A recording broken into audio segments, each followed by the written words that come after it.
आपला पुढचा chapter differentiation सुरू करू. त्याच्यासाठी हे फॉर्म्युले मी तुम्हाला आधीच टाकलेले आहेत की कॉन्स्टंट असतो कुठलाही 3, 4, 5 असा 100, त्याचा डेरिव्हेटिव्ह 0, एक्सचा डेरिव्हेटिव्ह असतो 1, एक्स रेस टू एनचा डेरिव्हेटिव्ह असतो n into x raise to n minus 1. म्हणजे हा जो काही पॉवर आहे हा पॉवर कोइफिशियंट करायचा आणि एक्सचा पॉवर 1 कमी करायचा. रूट एक्सचा डेरिव्हेटिव्ह असतो 1/2 रूट एक्स, लॉग एक्सचा derivative 1/x, e raise to एक्सचा डेरिव्हेटिव्ह ई रेस टू एक्सच असतो, त्याच्यात काही बदल होत नाही. ए रेस टू एक्सचा derivative a raise to x into a raise to x into log a हा त्याचा डेरिव्हेटिव्ह झाला. 1/xचा डेरिव्हेटिव्ह असतो -1/x², साइन एक्सचा डेरिव्हेटिव्ह कॉस एक्सचा डेरिव्हेटिव्ह मात्र मायनस साइन एक्स आहे, इथं प्लस टू मायनस होणार आहे. टॅन एक्सचा डेरिव्हेटिव्ह असतो sec²x, कॉट एक्सचा डेरिव्हेटिव्ह असतो -cosec²x, सेक एक्सचा डेरिव्हेटिव्ह असतो sec x into tan x आणि कोसेक एक्सचा डेरिव्हेटिव्ह असतो -cosec x into cot x. तर हे झाले डेरिव्हेटिव्हचे फॉर्म्युले. ते जे काही रूल्स आहेत ते पहा आता. y = u + -v असं दिले मी, म्हणजे प्लससाठी आणि मायनससाठी सुद्धा हा फॉर्म्युला आपण किंवा रूल घेऊ शकतो. Then dy/dx = du/dx + -dv/dx. म्हणजे इथं ॲडिशन असेल तर ॲडिशन असेल किंवा सबस्ट्रॅक्शन, दोन्हीपैकी एक. त्यानंतर दोन फंक्शनचा जर प्रॉडक्ट असेल तर त्याला आपण प्रॉडक्ट फॉर्म्युला म्हणतो. If y = u × v then dy/dx u × dv/dx + v × du/dx. आपण लक्षात ठेवताना याला फर्स्ट फंक्शन ह्याला सेकंड फंक्शन असंही ठेवू शकतो. म्हणजे first function into derivative of second function plus second function into derivative of first function असं लक्षात ठेवलं तरीही चालेल. त्यानंतर कोशंट फॉर्म्युला. कोशंट म्हणजे दोन फंक्शनचा डिव्हिजन किंवा भागाकार. y = u/v असं जर असेल तर dy/dx असतो v × du/dx - u × dv/dx /v². त्याला असे लक्षात ठेवता येतं, हा न्यूमरेटर आणि हा denominator, numerator into derivative of numerator minus numerator into derivative of denominator / डिनॉमिनेटरचा स्क्वेअर. आता प्रत्यक्ष आपण प्रॉब्लेम्स पाहू. Differentiate with respect to x. y = first problem x⁴/3 + e⁻x - sin x. हे differentiating with respect to x लिहायचं प्रत्येक वेळेस. yचा derivative झाला dy/dx, d/dx = d/dx ऑफ, हे पूर्ण जसं तसं एक वेळेस लिहून काढायचं. त्याच्यानंतर हे प्लस आणि मायनस आहे, आपण हा जो वरचा रूल आहे त्या पद्धतीनं हा d/dx of x⁴/3 plus d/dx of e⁻x minus d/dx of sin x. आता फॉर्म्युल्यानुसार यांचे डेरिव्हेटिव्ह्ज काढायचे. इथं x⁻n फॉर्म्युला वापरायचा. x⁻n फॉर्म्युला असतो n × x⁻n - 1, म्हणजे 4/3 × x⁴/3 मधून 1 मायनस करायचा. जर तोंडी नाही आलं तर बाजूला रफमध्ये करायचा. 4/3 - 1 केलं तर 1/3 येतं.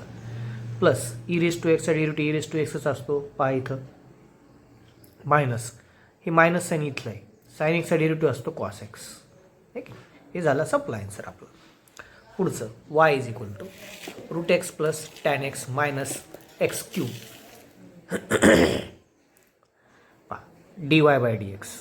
dy/dx ऑफ हा पूर्णपणे ब्रॅकेट पहिल्यांदा घेतला.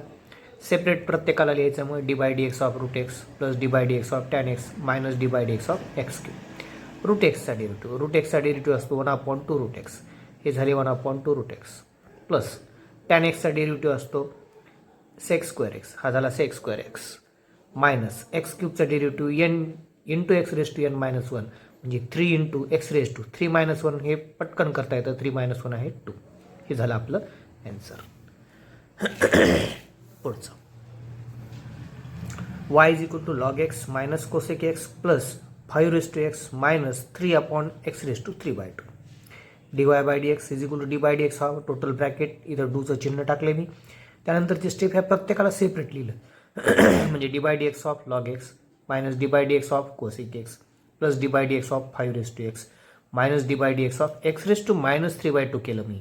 कारण की डिनॉमिनेटरमध्ये x⁻³ असेल तर आपल्याजवळ कुठलाच फॉर्म्युला नाही आहे, म्हणून हा पॉझिटिव्ह x⁻³ त्याला न्यूमरेटरमध्ये नेलं, निगेटिव्ह झाला.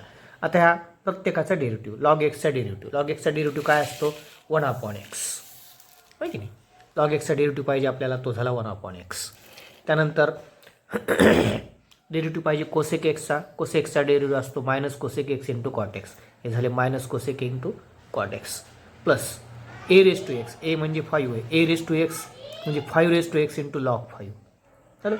Minus 3 into x raise to minus 3/2. हे फंक्शन आहे मायनस 3 इंटू पॉवर आहे मायनस 3/2 म्हणजे minus 3/2 into x raise to minus 3/2 minus 1 होणार.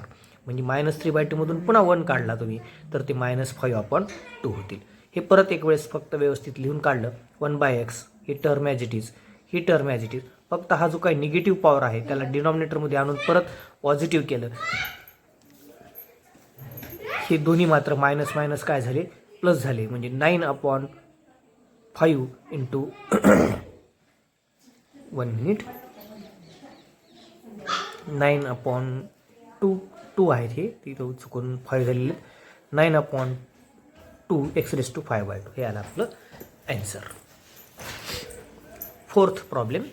y is equal to 7 raise to x plus x raise to 7 minus 2/3 x root x minus log x plus 7 raise to 7 dy/dx is equal to dy/dx of हे पूर्ण ब्रॅकेटमध्ये घ्यायचं.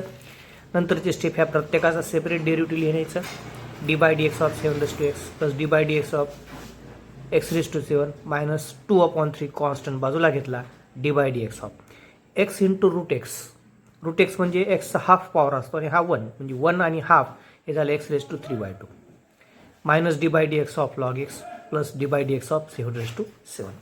आता 7 raise to 7 raise to एक्सचा derivative म्हणजे a raise to एक्सचा formula वापरायचा. A raise to एक्सचा derivative असतो a raise to x into log a म्हणजे 7 raise to x into log 7 झाला याचा डेरिव्हेटिव्ह. त्यानंतर एक्स रेस टू 7चा फॉर्म्युला म्हणजे हा x raise to n into x raise to n minus 1 formula वापरायचा. म्हणजे झाला 7 into x raise to 6 1 minus केला. Minus 2/3 as it is x raise to 3/2चा डेरिव्हेटिव्ह एन आहे तुमचा इथं 3/2 into x raise to 3/2 minus 1 म्हणजे झाला तो 1/2 मायनस लॉग एक्सचा डेरिव्हेटिव्ह झाला 1/x आणि 7 रेस टू 7 ही काही का फिगर येईना पण ही कॉन्स्टंट आहे. कॉन्स्टंटचा डेरिव्हेटिव्ह असतो 0. हे झालं 0. हा 0 सोडून बाकी सगळं एक वेळेस लिहून काढलं. फक्त हा एक्स रेस टू जो हाफ आहे त्याला रूट एक्स केलं. 3 कटला 2 कटला म्हणजे 7 raise to x log 7 plus 7 x raise to 6 minus root x minus 1/x हे आलं आपलं answer. Fifth problem. y is equal to 3 cot x minus 5 into e raise to x plus 3 log x minus 4/x raise to 3/4 dy/dx is equal to पूर्ण हा लिहून घेतला. हे प्रत्येक separate लिहून काढलं. सेपरेट लिहिताना हा जो एक्स रेस टू 3/4 आहे डिनॉमिनेटरमध्ये त्याला न्यूमरेटरमध्ये घेतलं एक्स रेस टू मायनस 3/4 हा 4 बाजूला घेतला. ठीक आहे. आता पहिल्यांदा हा 3 ॲज इट इज राहील. कॉट एक्सचा डेरिव्हेटिव्ह असतो मायनस कोसेक स्क्वेअर एक्स.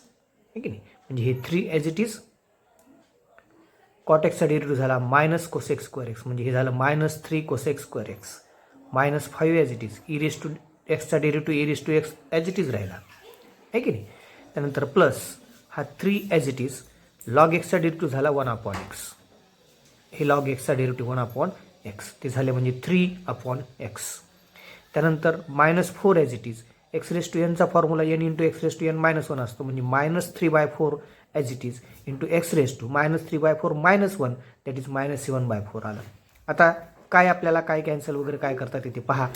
हे ॲज इट इज आहे minus 3 cosec square x minus 5 e raise to x plus 3/x as it is हे फक्त मायनस मायनस प्लस करा 4 कॅन्सल झाला plus 3 into x raise to minus 7/4 हे आलं आपलं answer. Sixth problem. X raise to 5 into tan x. आता मात्र इथं आपल्याला प्रॉडक्ट फॉर्म्युला वापरायचा आहे. मी प्रत्येकीचे 5 प्रॉब्लेम्स फक्त घेतलेत म्हणजे साध्या डेरिव्हेटिव्हचे 5 आता प्रॉडक्ट फॉर्म्युल्याचे 5 आणि क्वेश्चन फॉर्म्युल्याचे 5 एवढाच हा चॅप्टर आहे एकदम छोटासा. प्रॉडक्ट फॉर्म्युला पहा. हा फर्स्ट फंक्शन आणि हे सेकंड फंक्शन म्हणजे dy/dx is equal to dy/dx of x raise to 5 into tan x. ह्याला फर्स्ट फंक्शन म्हणायचं ह्याला सेकंड फंक्शन. आपल्याला सूत्रानुसार आपलं काय प्रॉडक्ट फॉर्म्युल्याचं सूत्र first function as it is into derivative of second function plus second function as it is into derivative of first function. Same इथं वापर करायचा.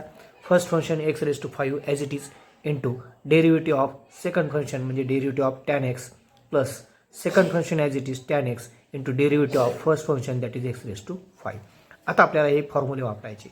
x⁵ ॲज इट इज राहिला. tan x चा डेरिव्हेटिव्ह असतो आपल्याजवळ sec²x. म्हणून ह्या tan x चा डेरिव्हेटिव्ह घेतला आपण sec²x प्लस हा tan x as it is x⁵ म्हणजे x⁵n चा फॉर्म्युला वापरा. n इंटू x⁻n -1 म्हणजेच 5 इंटू x⁴ हा त्याचा झाला डेरिव्हेटिव्ह. आता याच्यात थोडंसं फार सोडवायला चान्स असेल आपल्याला कॉमन काढणं वगैरे. इथं x⁵ इथं x⁴ आहे. x⁴ कॉमन काढा. इथला x sec² राहिला प्लस 5 tan x राहिला कारण की x⁴ हा कॉमन आहे. ठीक आहे. हे 6 प्रॉब्लेम झाले.